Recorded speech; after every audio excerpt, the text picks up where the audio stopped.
सभी को मेरा नमस्कार। हिंदी कक्षा में आपका हार्दिक स्वागत है। आज हम पढ़ने वाले हैं कहानी शिक्षण के अंतर्गत हमें किन किन कहानियों का चुनाव करना चाहिए और कहानी शिक्षण की हम उपयोगिता या उसके गुणों के बारे में जान चुके हैं और आज हम बात करेंगे उसके दोषों या उसकी कमियों के बारे में। तो स्टूडेंट्स, आप सभी कहानी शिक्षण के अंतर्गत ये जान चुके हैं कि कहानी एक विधा भी है और हिंदी साहित्य और एक विधि भी है। हिंदी साहित्य की एक विधा भी है और एक विधि भी है, ये हम सभी जानते हैं। मैंने आपको ये बताया था कि आप किसी भी सब्जेक्ट को, किसी भी विषय को कहानी विधि से पढ़ा सकते हो।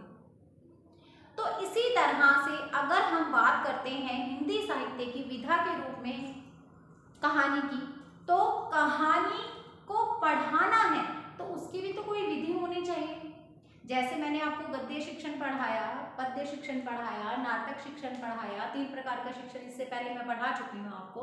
तो वहाँ पे मैंने आपको गद्य शिक्षण की विधियाँ बताई थी, पद्य शिक्षण की विधियाँ बताई थी, नाटक शिक्षण की विधियाँ बताई थी।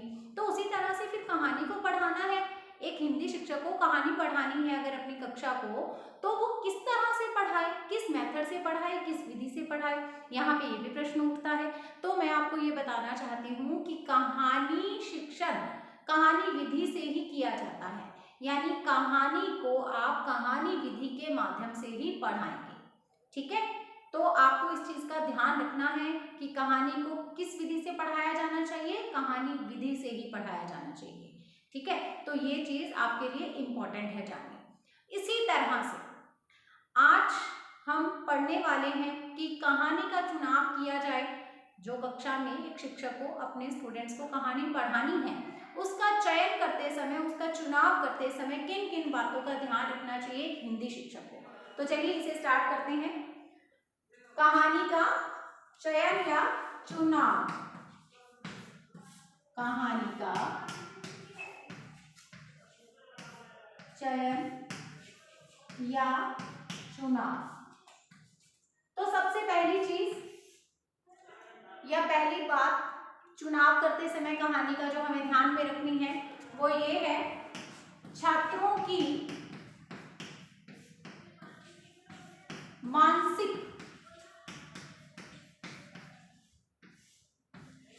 योग्यता के अनुकूल। कहानी कैसी होनी चाहिए? छात्रों की मानसिक योग्यता या जो छात्रों का मानसिक स्तर है उसके अनुकूल होनी चाहिए।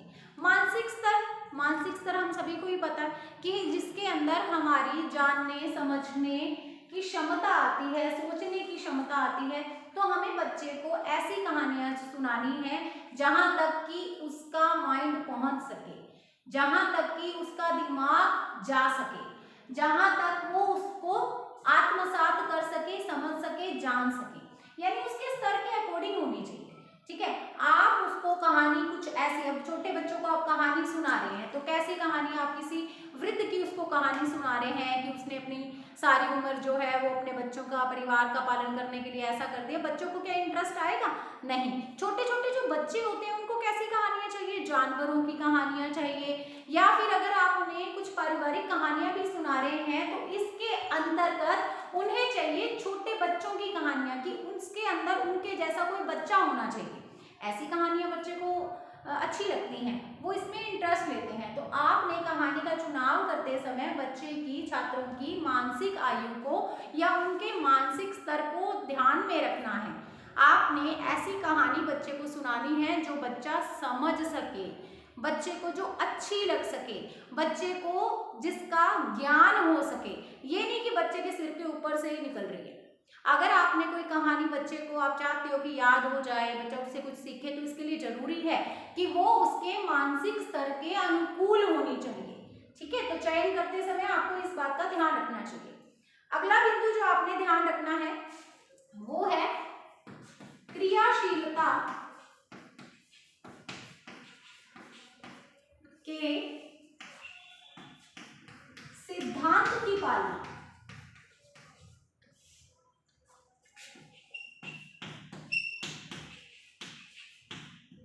क्रियाशीलता के सिद्धांत की पालना। कहानी सुनाने के लिए कहानी का चयन करें तो आप इस बात का ध्यान रखें कि बच्चे क्रियाशील रहें। आपने ऐसी कहानी का चयन करना है जिसमें बच्चे क्रियाशील रहें, केवल मूक श्रोता बनकर के ना बैठे रहें। ठीक है, मूक श्रोता बनकर के ना बैठे कि आप तो कहानी सुना रहे हो और बच्चे आराम से बैठ करके चुपचाप से उसको सुन रहे हैं, कोई क्रिया ही नहीं हो रही। नहीं, ऐसा नहीं होना चाहिए। ऐसा वातावरण कक्षा का नहीं बनना चाहिए, बल्कि ऐसी कहानी का चयन करना चाहिए जिसमें बच्चे भी पार्टिसिपेट कर सकें, बच्चे भी भाग ले सकें। चाहे आप बीच में कुछ ना कुछ क्वेश्चंस पूछें उनसे रिलेटेड, जिससे कि बच्चे एक्टिव रहेंगे क्लास में। ठीक है, और ध्यान भी देंगे कहानी पे। तो क्रियाशीलता के सिद्धांत की पालना की जानी भी जरूरी है। अगला बिंदु है कथोपकथन।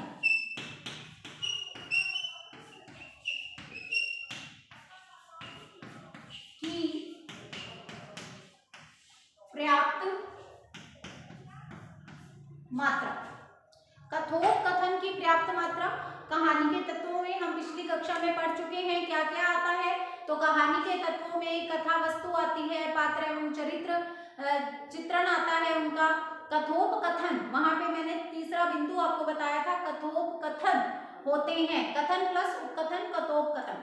कथोपकथन का मतलब जो डायलॉग्स बोले जाते हैं या पात्र आपस में जो बातचीत, जो वार्तालाप करते हैं, उसे हम कहते हैं कथोपकथन। ठीक है, तो कथोपकथन की पर्याप्त मात्रा होनी चाहिए, यानी डायलॉग्स अच्छे होने चाहिए। इसने ये कहा, राम ने ये कहा, सीता ने ये कहा, मोहन ने ये कहा, इस तरह से पर्याप्त मात्रा में कथोपकथन होने चाहिए। ठीक है, डायलॉग्स होने चाहिए। तो इस तरह से जो कहानी होती है जिसमें कथोपकथन बहुत होते हैं, डायलॉग्स ज्यादा होते हैं, पर्याप्त मात्रा में होते हैं, वो कहानी बच्चों को बहुत ही रुचिकर लगती है। जैसे आप मान लीजिए, एक सिंपल सा ही आपको एग्जांपल देती हूँ। आप बच्चे को शेर और चूहिया की कहानी सुना रहे हैं, हम सभी ने सुनी हुई है।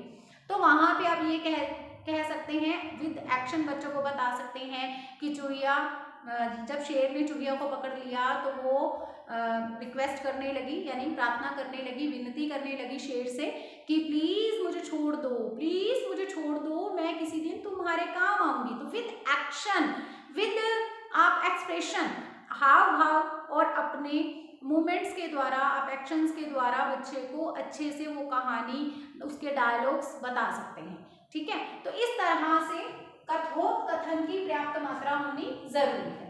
इसके साथ ही जो नेक्स्ट बिंदु है उसके अंतर्गत है, बच्चों को हमने दुखांत कहानियां नहीं सुनानी है।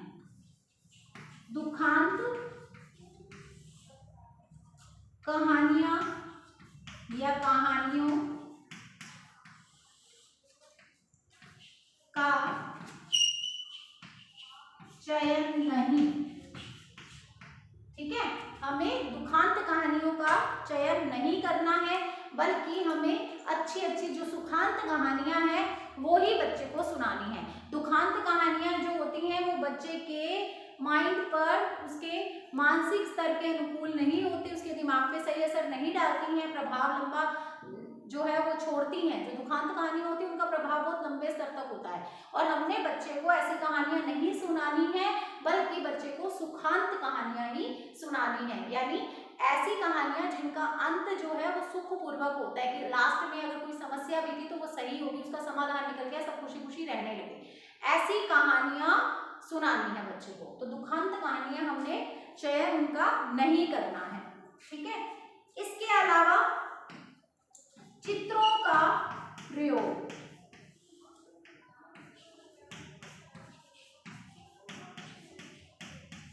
आपने बच्चों के लिए ऐसी कहानियों को चयनित करना है, ऐसी कहानियों का चुनाव करना है जिसमें पर्याप्त रूप में या पर्याप्त मात्रा में चित्रों का प्रयोग हो सके।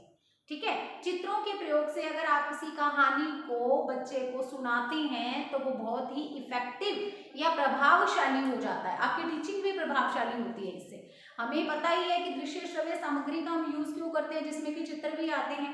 इससे क्या होता है, शिक्षण रुचिकर हो जाता है, शिक्षण प्रभावशाली हो जाता है। तो इसी तरह से हमने क्या करना है, कहानियों का चयन करते समय चित्रों का प्रयोग हो सके ऐसी कहानियों का चुनाव करना है। जैसे आप देखा करिए चार्ट बने हुए आते हैं, जैसे पैसा कौवा ही अगर छोटी कक्षाओं में बच्चों को पढ़ाते हैं तो चार्ट बना होता है। पहले में क्या है, कौवा कुछ भी नहीं है, बंजर जमीन है, कोई पानी नहीं है, कुछ नहीं है, इधर उधर उड़ रहा है। दूसरी अगर पिक्चर में बच्चा देखता है वहां पे, तो दूसरे चित्र में उसे दूर से एक मटका पड़ा हुआ वहां दिखाई दे रहा होता है।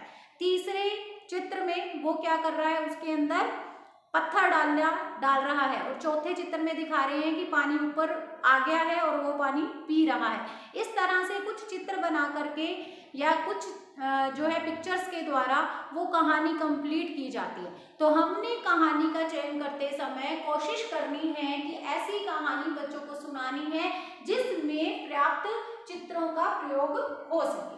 ठीक है, अगला पॉइंट है हमारा, चित्रों का प्रयोग हो गया है। उसके बाद वर्तमान जीवन से संबंधित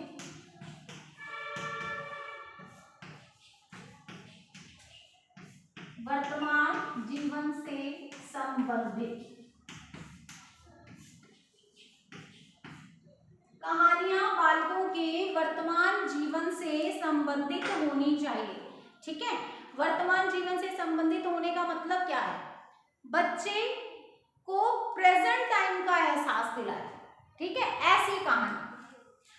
अब जैसे कि मैंने पहले ही आपको बताया कि अगर आप छोटे छोटे बच्चों को कहानियां सुना रहे हैं तो वो किसमें इंटरेस्ट लेंगे, बच्चे इंटरेस्ट लेंगे कोई जानवरों की कहानियां हो या फिर उस कहानी में उनके जैसा ही कोई बच्चा हो छोटा। ठीक है, यानी इस जिस अवस्था में वो है वो उनका वर्तमान काल ही तो है। ठीक है, प्रेजेंट टाइम में वो जिस अवस्था में जिस आयु में है वो उनका प्रेजेंट टेंस या फिर वर्तमान काल है। तो इसलिए आपने बच्चों को कहानियां ऐसी सुनानी है जो उनके वर्तमान जीवन से संबंधित हो। तो कहानियों का चुनाव करते समय आपने इस बात का भी खास ध्यान रखना है।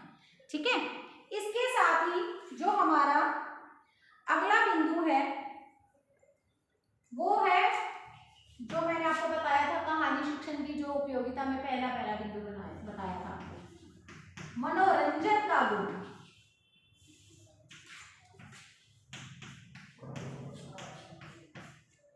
कहानी में क्या होना चाहिए, मनोरंजन का गुण। तो सबसे पहली बात तो जो कहानी अगर कहने का जो उद्देश्य है वो क्या रहता है, मनोरंजन करना।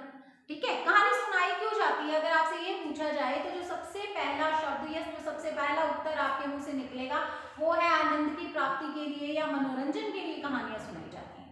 ठीक है, छोटे छोटे बच्चों को इससे आनंद की प्राप्ति होती है, उनका मनोरंजन होता है। तो फिर वो मनोरंजन का गुण भी तो होना चाहिए ना कहानी में। ठीक है, तो कहानी का चयन करते समय आपने इस बात का भी ध्यान रखना है कि आपने जिस कहानी का चुनाव किया है वो बच्चों का मनोरंजन कर सके, उससे बच्चों को आनंद की प्राप्ति हो सके। तो इस बात को भी आपने ध्यान में रखना है। मनोरंजन के गुण से युक्त कहानी को भी हमने चयनित करना है। नेक्स्ट एक चीज का और ध्यान रखना है हमें,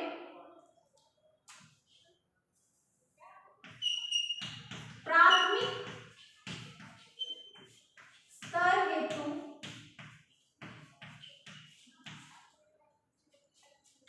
छोटे छोटे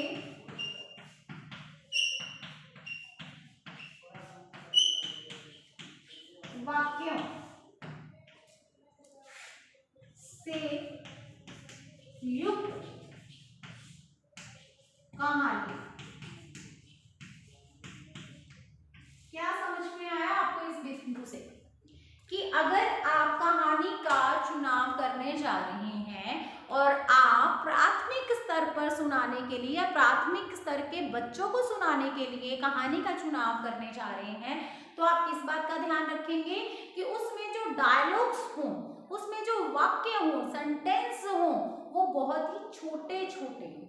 ज्यादा लंबे लंबे कथन या ज्यादा लंबे लंबे वाक्य नहीं होने चाहिए, बल्कि छोटे छोटे वाक्यों का ही हमने प्रयोग करना है प्राथमिक स्तर पर। ठीक है, तो ये कुछ बातें हैं, जब हम कहानी का चुनाव करें तो हमें इनका ध्यान रखना चाहिए। ठीक है, इनको इग्नोर नहीं करना चाहिए बल्कि इनका ध्यान रखना चाहिए। इसके अंतर्गत मैंने जैसे कि आपको बताया कि जो कहानियां हैं वो बच्चे के मानसिक योग्यता या मानसिक स्तर के अनुकूल होनी चाहिए।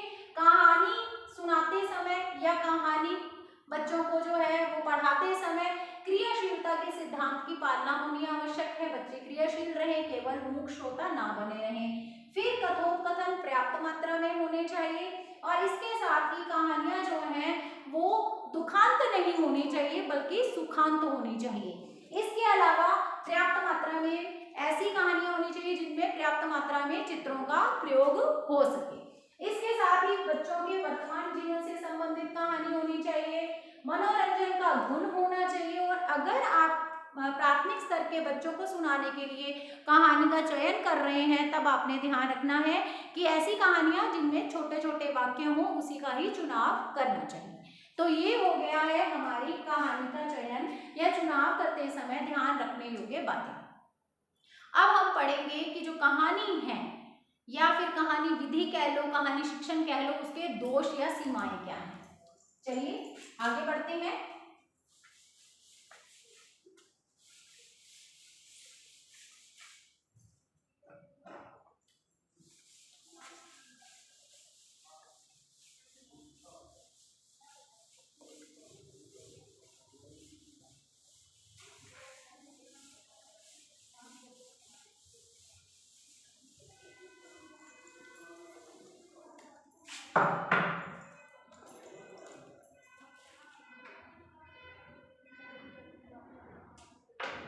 कहानी शिक्षण की सीमाएं।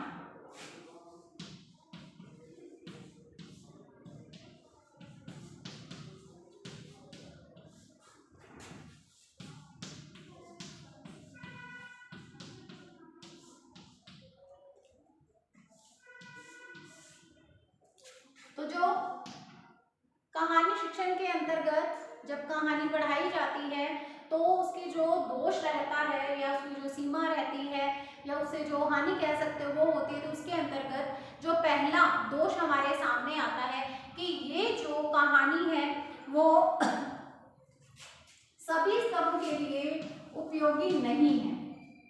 सभी स्तरों हेतु उपयोगी नहीं।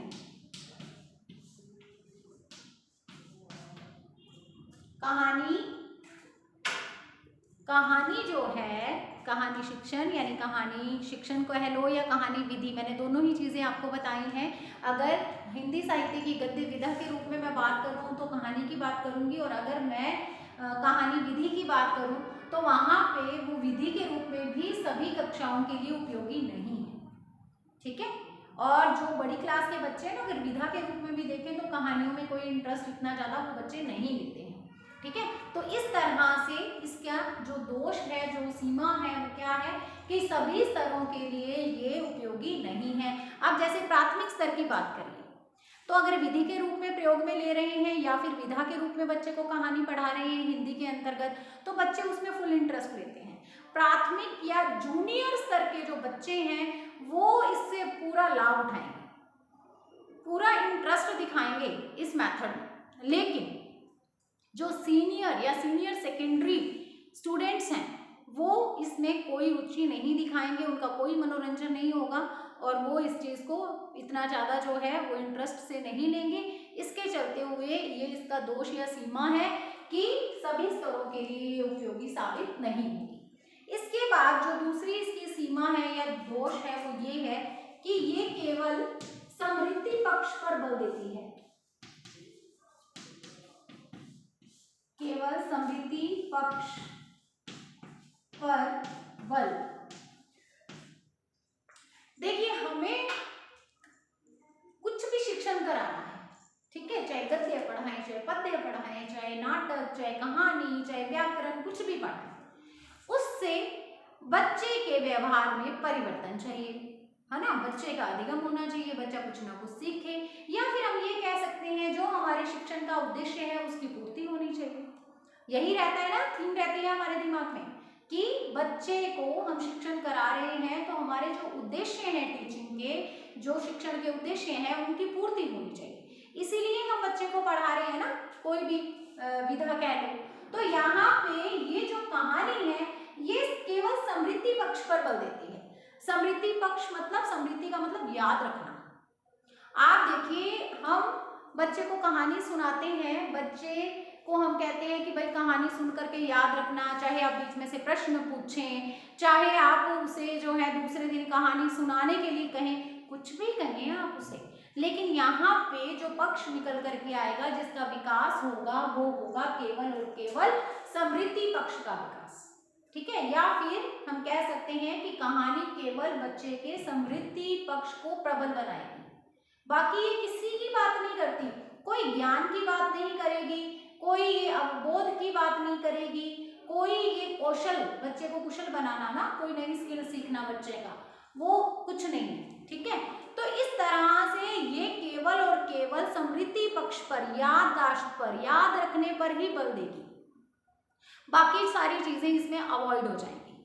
तो ये भी इसका एक दोष है, क्योंकि बाकी बहुत सारी चीजें होती हैं, ज्ञान होना चाहिए, अवबोध होना चाहिए, ज्ञान का उपयोग, ज्ञानोपयोग होना चाहिए, इसके अलावा उसकी अभिवृद्धि में कुछ चेंज आना चाहिए, इसके अलावा उसमें कुछ कुशलता आनी चाहिए, कुछ निपुणता आनी चाहिए।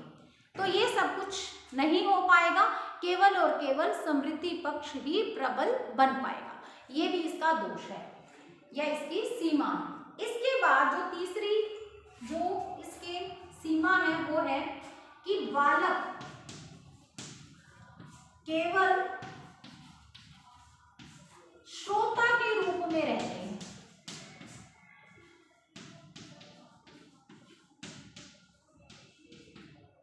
बालक केवल श्रोता के रूप में, जैसे कि मैंने अभी कहानी का चुनाव करते समय ध्यान देने योग्य बातों में आपको बताया था कि हमें क्या करना चाहिए, कहानी का चयन करते समय इस बात का ध्यान रखना है कि ऐसी कहानियों को चयनित करना है, ऐसी कहानियों का चुनाव करना है जिसमें बच्चों को क्रियाशील रहने का अवसर मिले। मैंने ऐसे बोला, ऐसा करना है आपने कहानी का चुनाव करते समय, लेकिन ऐसा होता नहीं है। आप ज्यादा से ज्यादा क्या करेंगे, आप एक शिक्षक हैं, आपने कक्षा में कहानी सुनानी है, ठीक है, अब बच्चे मूक श्रोता बन करके बैठे हैं, ठीक है, केवल श्रोता बने हुए हैं। आप ज्यादा से ज्यादा क्या कर सकते हैं, क्वेश्चनिंग कर सकते हैं बीच में से, ठीक है। अब कहानी तो आप सुनाने वाले हैं, तो बच्चे तो केवल मात्र से सुनने वाले ही है ना, आप चाह करके भी कुछ नहीं कर सकते हो, चाह करके भी आप कुछ नहीं कर सकते हो। तो यहाँ पे इस बात की अवहेलना अपने आप ही हो जाती है। जो गतिशीलता कक्षा की होनी चाहिए, ठीक है, वो नहीं हो पाती है। कक्षा में जो गतिशीलता या क्रियाशीलता के सिद्धांत की पालना की जानी चाहिए, वो नहीं की जा सकती इसके अंदर। तो ये भी इसका दोष है, ये भी इसकी सीमा है कि बालक केवल और केवल श्रोता बन के रह जाता है, उसकी कोई क्रिया या उसमें क्रिया का अभाव रहता है, विद्यार्थियों की क्रियाओं का इसमें अभाव रहता है। इसके साथ ही जो अगला बिंदु है वो है कक्षा कक्ष की अंतःक्रिया।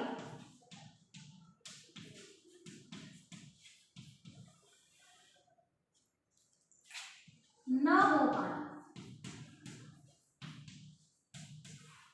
अंतःक्रिया क्या होती है, आपस में क्रिया होना, ठीक है। चाहे आप ये कह सकते हो कि एक शिक्षक और एक जो छात्र होते हैं वो आपस में कुछ इंटरेक्शन करते हैं ना, बातचीत करते हैं, उसी के द्वारा ही अंतःक्रिया होती है, या कुछ क्रियाएं करते हैं जिससे कि वो आपस में जुड़े रहते हैं। लेकिन यहाँ पे क्योंकि बालक केवल मात्र श्रोता के रूप में है, ठीक है, और शिक्षक क्या है, शिक्षक कहानी को सुनाने वाला है, तो इसके चलते हुए जो कक्षा का वातावरण है वो बहुत ही निष्क्रिय हो जाता है, ठीक है, निष्क्रिय हो जाता है, जिसके चलते चलते जो कक्षा कक्ष की जो अंतःक्रिया, जो हम ये कहते हैं ना, एक माहौल होना चाहिए कक्षा में स्टूडेंट्स और टीचर के बीच में, जो एक कोरिलेशन कह सकते हो या जो अंतःक्रिया होनी जरूरी होती है, वो नहीं हो पाती है।